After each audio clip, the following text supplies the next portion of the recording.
Is an uncontested divorce right for me? Well, that depends. I like to look at several factors to determine whether or not it's right for the person who's coming into me, asking me if this is the right divorce vehicle for them. First, I look at the length of marriage.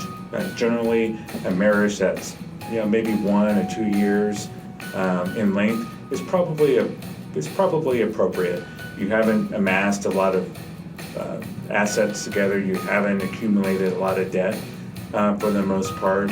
Maybe you have had a child, maybe not, but your history together is very, very limited. So it's easy to undo what was done during those 2 years, 1 to 2 years of marriage. So that makes it simple. And so an uncontested divorce may be appropriate for you, including whether or not everyone agrees on everything as well. I'm talking about every issue, about the pots and pans, including retirement accounts, if there are any, if you purchased a home, who gets the car.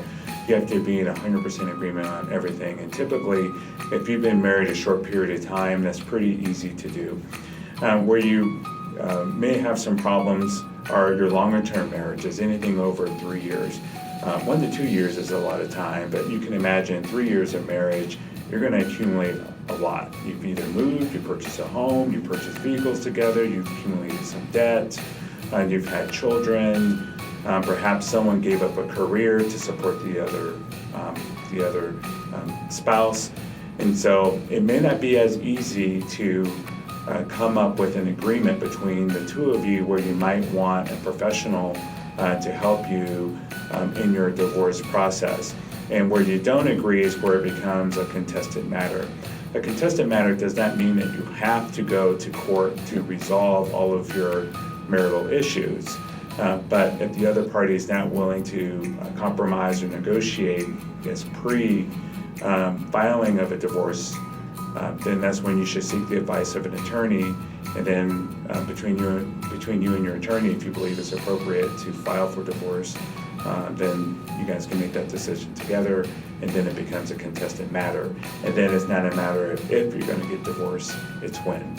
And when it becomes a contested matter filed with the courts, then once you get the judge involved, there's still a process I like to use to ensure that we keep the lines of communications open with the other party to try to still reach an agreement without having to get the judge involved, because no one's happy when the judge has to decide on what gets divided, other than leaving the power of that between husband and wife. Again, uncontested matters is the best way to go. In my experience, if it's a short-term marriage, they're pretty simple to accomplish. But the longer that you're married, the more complex a divorce could be.